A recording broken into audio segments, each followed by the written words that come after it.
بسم اللہ الرحمن الرحیم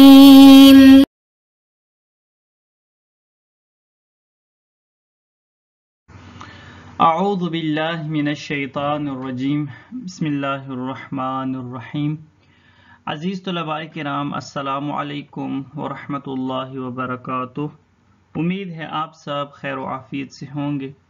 جواہر البلاغہ حصہ دوم سبق نمبر 17۔ جیسا کہ آپ عزیزان جانتے ہیں، اطراف تشبیہ کے اعتبار سے تشبیہ کی جو تقسیم بندی تھی، یا اسی طرح مثلا وجہ و شبہ کے اعتبار سے، ادوات و تشبیہ کے اعتبار سے، یا وجہ و شبہ اور ادوات و تشبیہ دونوں کے اعتبار سے جو تشبیہ کی تقسیم بندی تھی وہ مکمل ہو گئی۔ آج کا جو ہمارا درس ہے وہ فوائد تشبیہ سے متعلق ہے۔ اس درس میں یہ بیان کیا جائے گا کہ تشبیہ کا فائدہ کیوں ہے، ایک چیز کا دوسری چیز سے جو ہم تشبیہ دیتے ہیں یہ ہم کیوں دیتے ہیں، اس کا غرض بلاغی کیا ہے، اس کا فائدہ کیا ہے۔ تو تشبیہ کے کیا کیا فوائد ہیں، اس حوالے سے آج کے درس میں اور آج کے بعد چند دروس میں گفتگو ہوگی۔ فوائد التشبیہ یعنی تشبیہ کے فائدے۔ ایک چیز کا جب ہم دوسری چیز سے تشبیہ دیتے ہیں تو یہ ہم کیوں دیتے ہیں، اس کا فائدہ کیا ہے، تو اس بارے میں آج کا درس ہوگا۔ فرماتے ہیں کہ تشبیہ کے کل 8 فائدے ہیں۔ جب ہم ایک چیز کا دوسری چیز سے تشبیہ دیتے ہیں تو تشبیہ کی بالعموم 8 فائدے ہیں، ان میں سے کوئی ایک فائدہ ہمارا ملحوظ نظر ہوتا ہے کہ جس کے تحت ہم ایک چیز کا دوسری چیز سے تشبیہ دیتے ہیں۔ یہاں پر ایک چھوٹا سا نقطہ بیان کرتے ہیں اور اس کے بعد پھر تشبیہ کے فوائد کی طرف جاتے ہیں۔ تشبیہ مقلوب کی صورت میں تشبیہ کا فائدہ مشبہ بہ کو پہنچتا ہے، اور تشبیہ کی باقی اقسام میں فائدہ مشبہ کو پہنچتا ہے۔ ہمارے پاس تشبیہ کی بہت ساری اقسام ہیں، ان میں سے ایک تشبیہ مقلوب ہے۔ یہ ہم نے ابھی تک پڑھا نہیں ہے، یہ بعد میں آئے گا۔ تشبیہ مقلوب کا مطلب یہ ہوتا ہے کہ تشبیہ مقلوب میں قلب کیا جاتا ہے، تبدیل کیا جاتا ہے، یعنی مشبہ کو مشبہ بہ کی جگہ پر رکھا جاتا ہے اور مشبہ بہ کو مشبہ کی جگہ پر رکھا جاتا ہے۔ مشبہ اور مشبہ بہ کو آپس میں تبدیل کیا جاتا ہے، ان کے مقامات، یعنی مشبہ کے مقام پر مشبہ بہ کو رکھا جاتا ہے اور مشبہ بہ کے مقام پر مشبہ کو رکھا جاتا ہے۔ تو تشبیہ مقلوب کی صورت میں جو بھی فائدہ ہوگا وہ مشبہ بہ کو پہنچے گا۔ باقی جتنی بھی تقسیم بندیاں ہیں، باقی جتنی بھی اقسام ہیں، ان سب میں یعنی تشبیہ مقلوب کے علاوہ تمام کے تمام اقسام تشبیہ میں جو فائدہ ہوگا وہ مشبہ کو پہنچے گا۔ جو بھی فائدہ ہوگا، جو بھی غرض ہوگی، تو وہ مشبہ کے بارے میں ہوگی، اس کا تعلق مشبہ سے ہوگا۔ پہلا فائدہ جو تشبیہ کا ہے وہ یہ ہے کہ کبھی تشبیہ کے ذریعے سے مشبہ کی حالت بیان کی جاتی ہے، یعنی مشبہ کے ذریعے سے، تشبیہ کے ذریعے سے مشبہ کی حالت بیان کی جاتی ہے، مشبہ کے کسی صفت، مشبہ میں موجود کسی صفت کی وضاحت کی جاتی ہے۔ عبارت میں اس کا ڈیٹیل آئے گا مثالوں کے ساتھ، ہم ابھی فقط پڑھتے ہیں، اور 8 کے 8 اب یہاں پر اس لیے جمع کیے ہیں تاکہ آپ کے لیے سیکھنے میں اور سمجھنے میں آسانی ہو، اور باقی سب کے سب آسان ہیں۔ مثالوں کے ساتھ ہم عبارت میں ان کی تطبیق کریں گے۔ کبھی تشبیہ کے ذریعے سے مشبہ کی حالت کے امکان کو بیان کیا جاتا ہے۔ کبھی یہ ہے کہ خود حالت کو بیان کیا جاتا ہے، جو کہ پہلا فائدہ ہے۔ دوسرا فائدہ ہے کہ مشبہ کی حالت کے امکان کو بیان کیا جاتا ہے کہ مشبہ کا اس صورت میں ہونا ممکن ہے، مشبہ کے اوپر اس صفت کا آنا ممکن ہے۔ تیسرا فائدہ ہے کہ تشبیہ کے ذریعے سے مشبہ میں موجود صفت کی قوت و ضعف کو بیان کیا جاتا ہے کہ مشبہ میں صفت قوی ہے یا ضعیف ہے، یعنی ایک چیز کی دوسری چیز کے ساتھ کبھی کبھار اس لیے تشبیہ دی جاتی ہے تاکہ یہ بیان کیا جائے کہ اس مشبہ کے اندر یہ جو فلاں صفت موجود ہے یہ کس حد تک ہے، کمزور حد تک ہے یا نہ بہت قوی حد تک ہے۔ چوتھا فائدہ یہ ہے کہ مشبہ میں موجود صفت کو سامع کے ذہن میں اچھی طرح بٹھانا، یعنی اس لیے کبھی کبھار تشبیہ دی جاتی ہے تاکہ مخاطب اچھی طرح سمجھ جائے کہ ہاں یہ واقعاً بات ایسی ہی ہے، اور وہ اچھی طرح جان جائے۔ پانچواں فائدہ یہ ہے کہ تشبیہ کے ذریعے سے وجود کے امکان کو بیان کیا جاتا ہے، یعنی مشبہ کے وجود کے امکان کو بیان کیا جاتا ہے کہ ہاں مشبہ کا مثلا ہونا مشبہ بہ کی طرح، جس طرح مشبہ بہ ممکن ہے اور بلکہ واقع میں ثابت بھی ہے، اسی طرح اس مشبہ کا بھی وجود میں آنا ممکن ہے۔ چھٹا فائدہ یہ ہے کہ تشبیہ کے ذریعے مشبہ کی مدح کی جاتی ہے، اس کی طرف رغبت دکھانے کے لیے یا اس کی تعظیم کے لیے، یعنی کبھی کبھار تشبیہ اس لیے بھی دی جاتی ہے تاکہ جو مشبہ ہے اس کی مدح کی جائے، یا تو اس لیے کہ جو مخاطب ہے وہ اس کی طرف یعنی مرغوب ہو جائے، اس کی طرف متوجہ ہو جائے، اور متکلم یعنی اور مخاطب بھی یہ سمجھیں کہ جو متکلم ہے وہ اس چیز کی طرف رغبت رکھتا ہے، یا اس کی تعظیم کے لیے۔ تشبیہ کے ذریعے مشبہ کی مذمت کرنا، اس سے نفرت کرتے ہوئے یا اس کو حقیر سمجھتے ہوئے۔ کبھی کبھار یعنی ایک چیز کی دوسری چیز سے تشبیہ اس لیے دی جاتی ہے تاکہ اس کے ذریعے سے مشبہ کی مذمت ہو، یا اس سے نفرت کرتے ہوئے کہ اس چیز سے تو میں مثلا نفرت کرتا ہوں، متکلم اس سے نفرت کرتا ہے، اور یا اس کی یعنی اس کو حقیر سمجھتے ہوئے کہتے ہیں نا فلان کتا ہے یا کتی کی طرح ہے، کیوں کہتے ہیں؟ تاکہ اس کی مذمت ہو جائے، اس کی مذمت کی وجہ سے وہ ایسا کہہ رہا ہوتا ہے، اس سے نفرت کر رہا ہوتا ہے یا اس کو حقیر سمجھ رہا ہوتا ہے۔ تشبیہ کے ذریعے سے مشبہ کو نئے انداز میں پیش کرنا، وہ اس طرح کہ مشبہ بہ کو بھی ایک نئے انداز سے لایا جائے، تو اس طرح مشبہ بھی ایک نئے انداز سے پیش ہوگا۔ یعنی کبھی کبھار ایک چیز کا جب ہم دوسری چیز سے تشبیہ دیتے ہیں تو وہ اس لیے بھی دیتے ہیں تاکہ تشبیہ کے ذریعے سے مشبہ کو ایک نئی صورت میں ایک نئے انداز میں پیش کیا جائے، یعنی مشبہ کو ایک جدید انداز میں پیش کیا جائے، ایک اور انداز سے دکھایا جائے، سمجھایا جائے۔ وہ اس طرح کے مشبہ بہ کو بھی ایک نئے انداز سے لایا جاتا ہے، یعنی پہلے یعنی آپ مشبہ بہ کو ایک نئے انداز سے لے کر آتے ہیں، ایک نئے طریقے سے لے کر آتے ہیں تاکہ یہ سمجھا سکے متکلم اور آپ یہ سمجھا سکیں کہ یہ جو مشبہ ہے یہ بھی ایک نئے انداز میں پیش کیا جا رہا ہے۔ تو اس طرح مشبہ بھی ایک نئے انداز سے پیش ہوگا جب آپ مشبہ بہ کو ایک نئے انداز سے پیش کریں گے۔ عبارت کی طرف آتے ہیں، کوئی مشکل نہیں ہے۔ فوائد التشبیہ۔ فوائد التشبیہ یعود الی المشبہ بہ فی التشبیہ المقلوب و الی المشبہ فی غیرہ وہی۔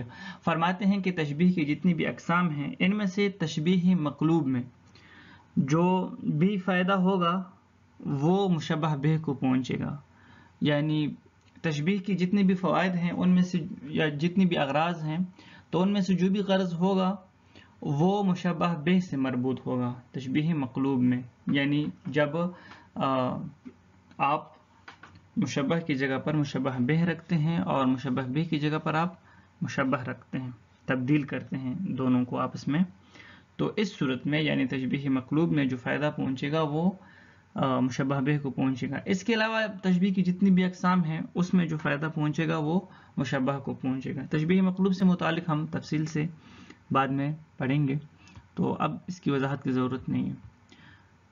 پہلا فائدہ جو تشبیہ کا ہے وہ یہ ہے کہ بیان حالہ، بیان حالہ یعنی تشبیہ کے ذریعے سے مشبہ کی حالت کو بیان کرنا۔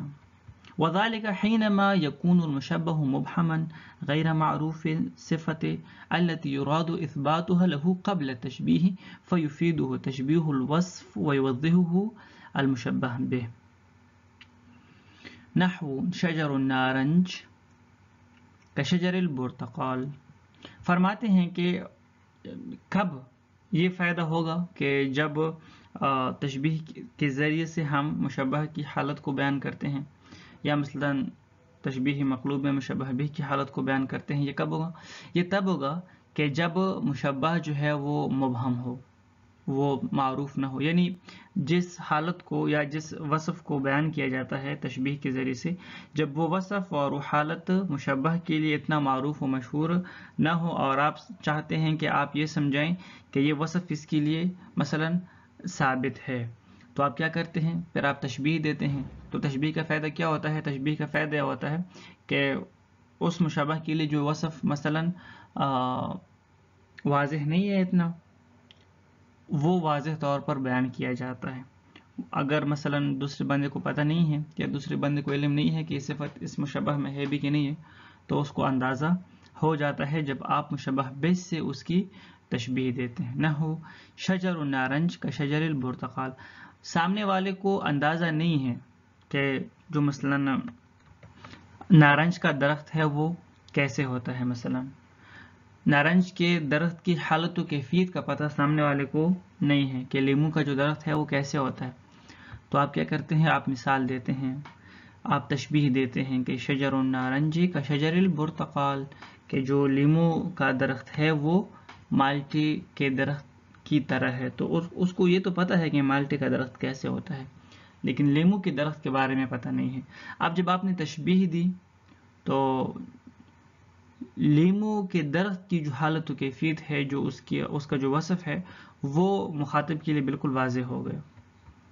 وقع قول شاعر، جس طرح کہ مثلا شاعر کا ایک شعر ہے، وقد لاح فی الصبح ثریا کما ترا کعنقود ملاحیت حین نورا، ثریا صبح کے وقت روشن ہوا جیسے کہ سفید رنگ کے خوشے ہوتے ہیں۔ سفید رنگ کا جو انگور ہوتا ہے اس کے جو خوشے ہوتے ہیں جب وہ واضح ہوتے ہیں۔ ثریا صبح کے وقت روشن ہوا۔ اب ثریا صبح کے وقت روشن ہوا تو کیسے روشن ہوا، کس انداز سے روشن ہوا؟ اب یہ شاعر آپ کو اس ثریا کی حالت و کیفیت بتانا چاہتے ہیں، ثریا ستارے کی، کہ جیسے کہ مثلا جو سفید رنگ کا انگور ہوتا ہے اس کی جو سفید خوشے ہوتے ہیں وہ جس طرح مثلا روشن ہوتے ہیں جب آپ اس کو دیکھتے ہیں، تو وہ جس طرح ہوتے ہیں ثریا بھی صبح کے وقت ویسے ہی نظر آتا ہے۔ ایک فائدہ ہو گیا۔ ابھی جو دوسرا فائدہ ہے وہ کیا ہے؟ بیان و امکان حالی وذالک حین یسند الیہ امر مستغرب لا تزول غرابته الا بذکر شبیہ له معروف واضح مسلم به لیثبت فی ذہن السامع ویتقرر کا قول ہے۔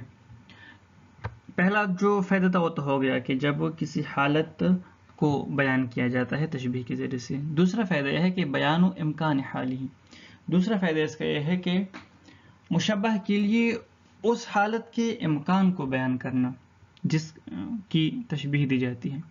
مثلا آپ مشبہ کی تشبیہ دیتے ہیں مشبہ بہ کے ساتھ، کیوں دیتے ہیں؟ اس وجہ سے دیتے ہیں کہ جو وصف اور حالت اس تشبیہ کے ذریعے سے بیان کی جا رہی ہے وہ اس مشبہ کے لیے بھائی مثلا ممکن ہے۔ یہ کب ہوتا ہے؟ یہ تب ہوتا ہے کہ جب ایک ایسی چیز ہوتی ہے، مثلا ایک ایسا وصف کہ جو مشبہ کے لیے غریب ہو، مشبہ کے لیے اس کا تصور کرنا جو ہے یعنی تھوڑا سا مشکل ہو۔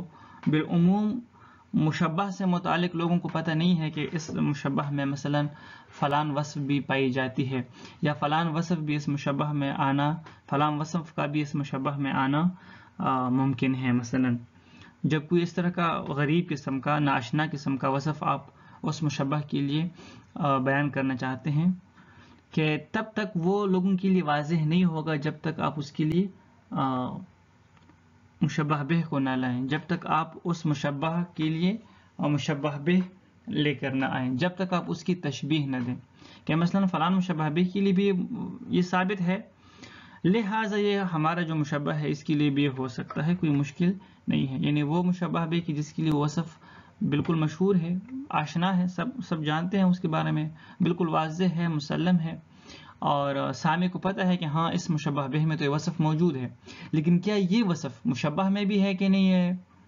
کیا مشبہ میں بھی اس وصف کا آنا ممکن ہے کہ نہیں ہے؟ معلوم نہیں ہے. جب معلوم نہیں ہے تو آپ کیا کرتے ہیں؟ تشبیہ دیتے ہیں. قولی، جس طرح کے شاعر کا شعر ہے، علا فما يستقر المال في يده وكيف تمسك ماء قنة الجبل. وہ اتنا بلند ہے کہ مال اس کے ہاتھ میں ٹھہرتا نہیں، بھلا پہاڑ کی چوٹی کیسے پانی کو روکے. یا جیسے مطلب یہی ہے کہ جیسے پہاڑ کی چوٹی پر پانی نہیں رکتا، اسی طرح وہ بھی اتنا بلند ہے کہ اس کے ہاتھ میں جو ہے مال نہیں ٹھہرتا. اب پہلے اس نے ایک مطلب بیان کیا کہ وہ اتنا بلند ہے کہ مال اس کے ہاتھ میں نہیں ٹھہرتا. اب سامنے والا جو ہے وہ یہی سمجھے گا کہ کیسے ہو سکتا ہے کہ بھئی کسی کے ہاتھ میں مال نہ ٹھہرے. ان کی سخاوت کی طرف، یعنی کسی شخصیت کے سخاوت کی طرف اشارہ ہے. بظاہر تو کوئی مشکل نہیں ہے کسی کے ہاتھ میں مال کا آنا اور ٹھہرنا، لیکن اس کے سخاوت کی طرف اشارہ ہے کہ وہ اتنا سخی ہے کہ جیسے بھی اس کے پاس مال آ جاتا ہے تو وہ کسی نہ کسی کو دے دیتا ہے. اب ایک مثال دیتے ہیں. تشبیہ میں ہوتا ہی مبالغہ ہے، اگرچہ حقیقت میں تو ایسا ہوتا نہیں ہے کہ مثلا کسی کے ہاتھ میں مال ٹھہرے ہی نہیں اور جیسے ہی مال آئے فوراً سخاوت کریں. تھوڑا بہت تو رکے گا نا اس کے ہاں، لیکن مبالغہ کرتے ہیں نا. تشبیہ ہوتا ہی مبالغے کے لیے ہے. اب یہاں پر ایک وہ دیتے ہیں، تشبیہ دیتے ہیں، وَكَيْفَ تُمْسِكُ مَاءً كُنَّةُ الْجَبَلِ. یہاں پر ابھی تشبیہ دی کیوں ہے؟ اس لیے دی ہے تاکہ آپ کو یہ بتائیں کہ ہاں یہ جو وصف ثابت ہے نا پہاڑ کی چوٹی کے لیے، کہ پہاڑ کی چوٹی پر پانی نہیں رکتا. جیسے ہی اوپر سے مثلا بارش برستا ہے تو پہاڑ کی چوٹی پر سے پانی نیچے ہی آ جاتا ہے، ادھر رکتا نہیں ہے. لہٰذا اسی طرح وہ جو بندہ ہے کہ جو سخی ہے، مثلا کوئی شخصیت ہے جس کا شاعر مدح کرنا چاہ رہا ہے، تو وہ بھی ایسا ہی ہے جیسے کہ پہاڑ کی چوٹی ہے، اس کے ہاتھ میں بھی مال ٹھہرتا نہیں ہے. اب کیا اس کے ہاتھ میں مال ٹھہرتا ہے کہ نہیں ہے؟ تو اس امکان کو کہ ہاں اس کے ہاتھ میں مال نہیں ٹھہرتا، اور یہ ممکن بھی ہے کہ فلان کے ہاتھ میں مال نہ ٹھہرے، جیسے کہ مثلا پہاڑ کی چوٹی پر پانی نہیں ٹھہرتا. پہاڑ کی چوٹی پر پانی نہیں ٹھہرتا یہ سب کو پتہ ہے، بالکل واضح ہے، مسلم ہے. لہٰذا اسی کے ساتھ شاعر نے اس بندے کے ہاتھ کی بھی تشبیہ دی ہے کہ اس کے ہاتھ میں بھی جو ہے مثلا مال نہیں ٹھہرتا، یہ سمجھانے کے لیے کہ ہاں یہ بھی ممکن ہے کہ مشبہ میں یہ وصف اسی طرح پایا جاتا ہو جس طرح کہ مثلا پہاڑ کی چوٹی پر جو پانی نہیں ٹھہرتا وہاں پر نہ ٹھہرنے کا جو تصور ہے وہ یہاں پر بھی ہے. تو یہاں پر تشبیہ کے ذریعے سے مشبہ کی ایک وصف اور حالت کے امکان کو بیان کیا گیا ہے. وَكَقَوْلِهِ، ایک اور شعر کو بطور مثال لے کر آئے ہیں، فَإِن تَفُقَ الْأَنَامُ وَأَنْتَ مِنْهُمْ فَإِنَّ الْمِسْكَ بَعْضُ دَمِ الْغَزَالِ. اگرچہ تو ان لوگوں میں سے ہی ہیں لیکن ان سے بلند ہیں، بے شک مشک ہرن کے خون کا ہی ایک حصہ ہے. اب یہاں پر آپ دیکھیں، تو ان لوگوں میں سے ہی ہیں لیکن ان سے بلند ہے. اب یہ ایک مطلب ہے بیان کیا گیا پہلے، لیکن کیا ایسا ممکن بھی ہے کہ کوئی بندہ مثلا کسی گروہ میں لوگوں میں سے ہی ہو اور پھر ان سے بلند بھی ہو؟ کیا یہ ممکن بھی ہے؟ تو شاعر نے تشبیہ دے کر سمجھایا کہ ہاں یہ ہو بھی سکتا ہے، یہ ہو سکتا ہے، کوئی مشکل بات نہیں ہے. مشک ہرن کے خون کا ہی ایک حصہ ہے، یعنی مشک ہرن کا خون ہے اور ہرن کے خون کا ہی ایک حصہ ہے. لیکن کیا مشک ہرن کے خون کی مشک جو ہے وہ ہرن کے بقیہ خون کی طرح ہے؟ نہیں، ہرن کا جو بقیہ خون ہے وہ اتنا قیمتی نہیں ہے، وہ خوشبودار بھی نہیں ہے. لیکن جو مشک ہے یہ قیمتی بھی ہے اور خوشبودار بھی ہے. لہٰذا مشک خون کے بقیہ حصے سے، یعنی بقیہ خون سے مشک کیا ہے؟ بلند ہے. بقیہ حصے سے مشک قیمتی ہے، ہر حوالے سے اعلیٰ ہے. تو لہٰذا تو بھی اگرچہ ہے تو ان لوگوں میں سے ہی، ان افراد میں سے ہی آپ ایک فرد ہیں، لیکن ان سے آپ بلند ہیں. لہٰذا اب یہاں پر کہ کوئی ایک گروہ میں سے ہو اور پھر اس گروہ میں بلند بھی ہو ان سے، تو شاعر نے مثال کے ذریعے سے سمجھایا کہ ہاں ایسا ہو سکتا ہے کہ مثلا فلان بندہ انہی لوگوں میں سے ہی ہے، ان لوگوں میں سے ہی ہے، لیکن ان سے کیا ہے؟ وہ بلند ہے. تو اب یہاں پر تشبیہ کیوں دی؟ بیان و امکان حالی، بس اس ایک حالت و کیفیت کے امکان کو بیان کرنے کے لیے یہ تشبیہ دی گئی ہے. انشاءاللہ باقی بھی تفصیل سے پڑھیں گے رفتہ رفتہ. آپ کی آسانی کے لیے پہلے میں ان کو لے کر تو آیا ہوں، لیکن وضاحت کے ساتھ ہم آنے والے دروس میں ان کو بھی الگ الگ بیان کریں گے اور تفصیل سے واضح کرتے رہیں گے۔ والسلام علیکم ورحمۃ اللہ وبرکاتہ۔